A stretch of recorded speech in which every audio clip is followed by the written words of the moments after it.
Welcome to Inside Gaming. I'm Brian. It's weekend roundup time. So Gran Turismo 7 released recently, and it is one of the big exclusives this year for the PS5 and the PS4 to a lesser degree.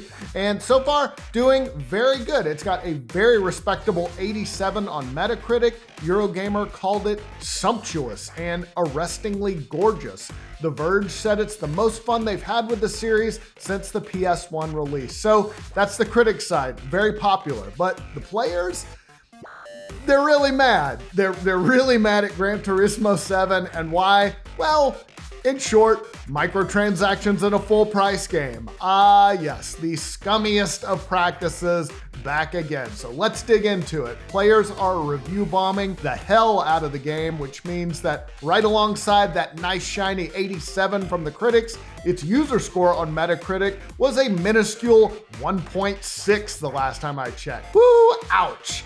Let's read some of the reviews. Ryan24 wrote, disgusting, predatory, and anti-consumer practices. It's beyond words how disappointing this is for what was for decades the greatest racing series available. Damn, tell us what you really think, Ryan24. And Utherson L wrote, say hello to another game that ruined its economy just after the launch review window for the sake of microtransactions. Okay, so what exactly are people mad about? Well, again, the main thing is microtransactions. But here's why people are very pissed. Some premium cars are only available by buying them through the in-game shop, which if you paid $60 already for the game, really sucks. Also, you can't sell your existing cars through the marketplace, unlike past GT games. You can also grind currency for free, but there's not a lot of variety in the races, so that makes it very, very, very tedious. Kazunori Yamauchi, the CEO of Polyphony Digital, which developed the game, said something kind of strange in defending all this. He said in a blog post that he wanted players to experience the game without microtransactions, but said that, quote, the pricing of cars is an important element that conveys their value and rarity, so I do think it's important for it to be linked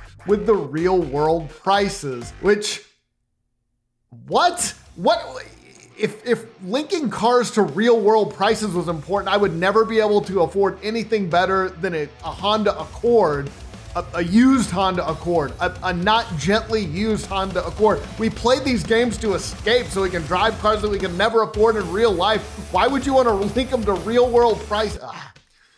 It's such a weird defense. Now, we should note that microtransactions are not new in Gran Turismo. I can remember GT5 did things like selling single-use paints as DLC, but the microtransaction in this installment are pretty bad. As of this past week, players have only 4 options when it comes to purchasing credits. They can buy 100,000 credits for $249, 250,000 credits for $499, 750,000 credits for $999, or 2 million credits for $19.99. I sound like a pitch man on like an old Saturday night infomercial. And lots of cars, though, cost in the range of 750,000 to 2 million credits. So in the upper end, you might have to spend 20 bucks for a friggin' car on top of 60 bucks. Did you already play? You get why people are mad. To fight back, some players have developed a script that lets them grind currency in the game without actually playing it, which we would never endorse here at IG. Oh, and it's not just the microtransactions. The game also requires that you be online for basically everything. Pretty much every mode except one, World Circuits, is unavailable if you play without an internet connection. And the reason that Yamauchi gave was that most of the game needs to be played online to prevent cheating overall from people trying to modify the save data. Now, that can be an issue when, like recently, the game was taken offline for almost 2 days for maintenance and that people couldn't play pretty much anything in the game. That's also the same day that Polyphony Digital released the controversial patch that drastically reduced payouts from the game's races, which made it harder to unlock new cars without spending on microtransactions. Suspiciously, they did that kind of after the review window, so it makes you wonder, did y'all do this like after everybody's reviews were in so that wouldn't hurt your Metacritic scores? No, I'm sure they wouldn't do that at all. Not these guys. But even before the latest patch, Video Games Chronicle reported that some of Gran Turismo 7's cars cost as much as 8 times what they did on Gran Turismo Sport. Meanwhile, the fan site GT Planet reports that GT7 takes far longer to earn credits than previous games. The site said it could take players nearly 20 hours of grinding in order to earn enough to buy just one of the most expensive cars. So yeah, not a great start for GT7. Lots of microtransactions, always online requirements. Sony, did y'all not learn anything from the Xbox One last generation? People hate online requirements. We hate it. Anyway, I guess have fun driving your player base into the loving arms of Forza Horizon on Game Pass. Just great job, guys. I'm sure this will work out really well for you. On Friday, Yamauchi apologized in a letter to the community, basically promising a lot of changes to payouts and other things in the races. In the letter, he said, "I would like to apologize for the frustration and confusion caused last week with our patch updates, which resulted in not only a server outage, but also adjustments to the in-game economy, which were made without a clear explanation to our community." He went on to say, "We know this is not the Gran Turismo experience you expect, and we will be making a goodwill gesture in the form of a non-paid credit pack of 1 million credits available to those players who may have been affected." And you'll apparently see that in your account very soon. You have to log into the game before April 25th to claim those credits. So how are they going to fix all this? Well, he said they're going to be rolling out a considerable patch in the beginning of April. That's next month. He said the number of events will be increased and they'll reestablish the reward system, quote, with greater balance throughout the game to benefit all players. Some updates that will come into effect with that patch include increased rewards in the events in the later half of the world circuits by approximately 100% on average. That's a lot. Addition of high rewards for clearing the circuit experience in all gold,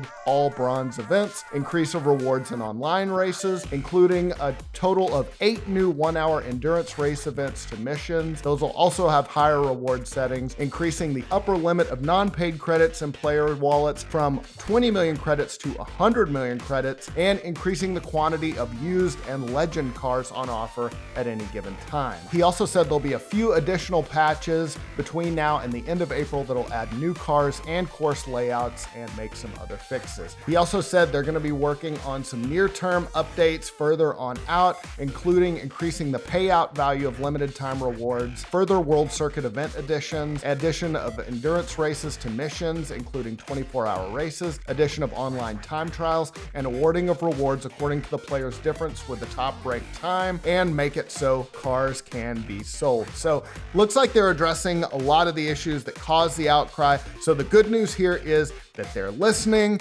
they're making fixes. Obviously, they have heard the outcry from players and are freaking out. So that's good, because they should fix things. So we will see how these changes take effect and how the response will be to the community. We'll get to the rest of the stories in just a second, but first, guys, today's episode is sponsored by Honey, the easy way to save when shopping on your iPhone or computer. I love online shopping. I do it all the time. I have to buy, oh my gosh, with kids, birthday gifts, all the time. I don't always have a promo code though ready for checkout. It makes me feel like I'm missing out. Like, what does everybody else have that I don't? But thanks to Honey, manually searching for coupon codes is a thing of the past. Honey, of course, is the free shopping tool that scours the internet for promo codes and applies the best ones to your cart.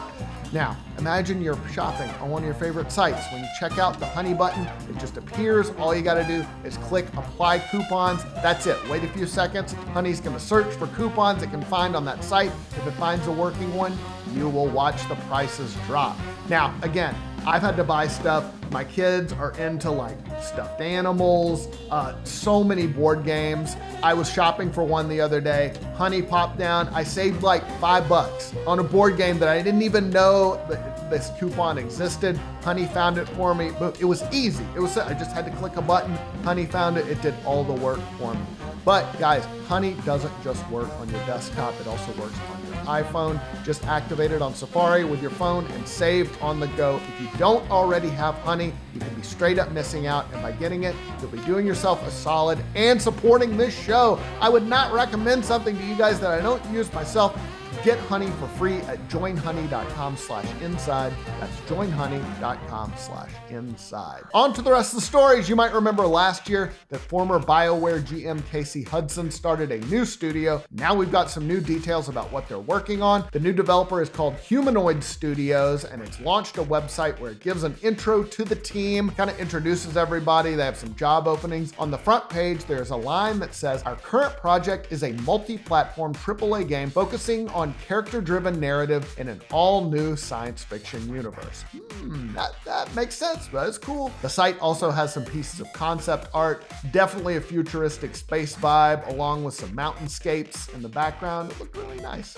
That's about all the details we know at this point, but they are hiring for a bunch of positions. I saw openings for artists, level designers, gameplay programmers, a lead writer. So yeah, very much in the embryonic stage, it seems like. It's headed by Hudson, who directed and produced the original Mass Effect trilogy and Star Wars Knights of the Old Republic, so a good pedigree there. We were supposed to get the Suicide Squad Kill the Justice League game this year. Remember that great trailer?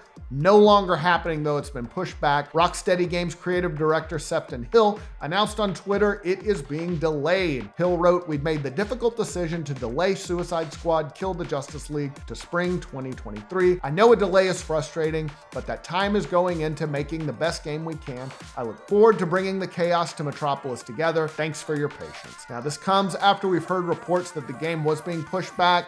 Those rumors were true. They made it official. It's coming out for the Xbox Series S and X, as well as the PS5 and PC. Players, you're going to team up as the Suicide Squad. So you're talking Harley Quinn, Captain Boomerang, King Shark, Deadshot, and you're going to take on members of the Justice League because they've gone rogue. They're bad now. The good guys are now the bad guys. It's crazy. And while we are on the subject of delays, EA Sports PGA Tour has also been pushed back. The game was revealed in 2021. It was originally supposed to release early this year, but in a recent tweet, EA said the game will now release in spring of 2023. They didn't give a reason for the delay. EA hasn't said much about it since. The game, though, when it comes out, it'll recreate some of the world's top courses. You can build your own career, compete against famous golfers. No Tiger Woods, though. Apparently, IGN notes that he has a multi-year deal with the rival franchise PGA Tour 2K. So there you go. Now, we've seen a lot of support for the people of Ukraine in the video game industry, and we've seen some groups like itch.io raise a lot of money for various charities through Bundle. Well, the folks at Humble have also gotten into the act in a big way. They just wrapped up a charity bundle that last time I checked raised more than $15 million. Hey, let me check again. I'm clicking on the site right now.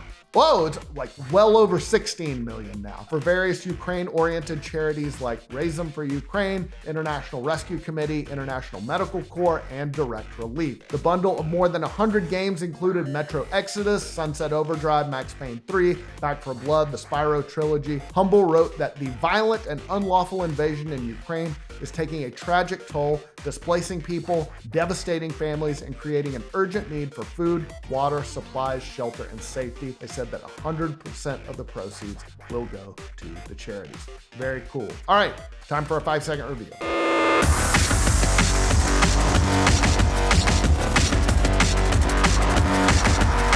It's anime Stardew Valley. Do you like anime? Do you like Stardew Valley? I sound like David Letterman now. Do you like anime, Paul? Huh? Is that worst David Letterman impression ever?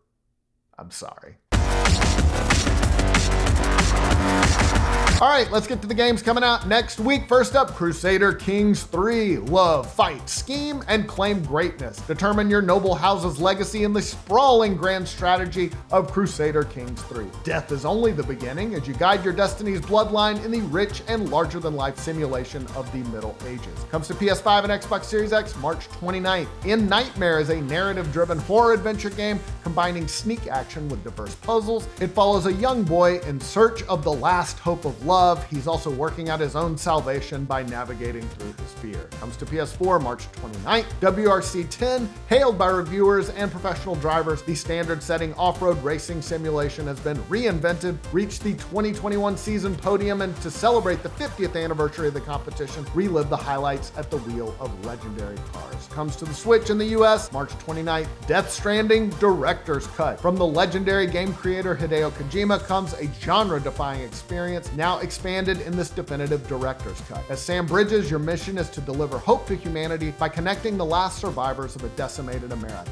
Can you reunite the shattered world one step at a time? Comes to PC March 30th. Eurogun, take control of a friendly but deadly mech unit, face endless hordes of corrupted machines, gear up and improvise your way out of trouble in this action-packed futuristic top-down shooter. Comes to PC March 30th. Coromon. Coromon is a modern take on the classic monster taming genre. Tame Coromon and explore a vast world filled with thrilling turn-based battles, brain-twisting puzzles, and a mysterious threat to the world awaiting defeat. Nobody said being a battle researcher was easy.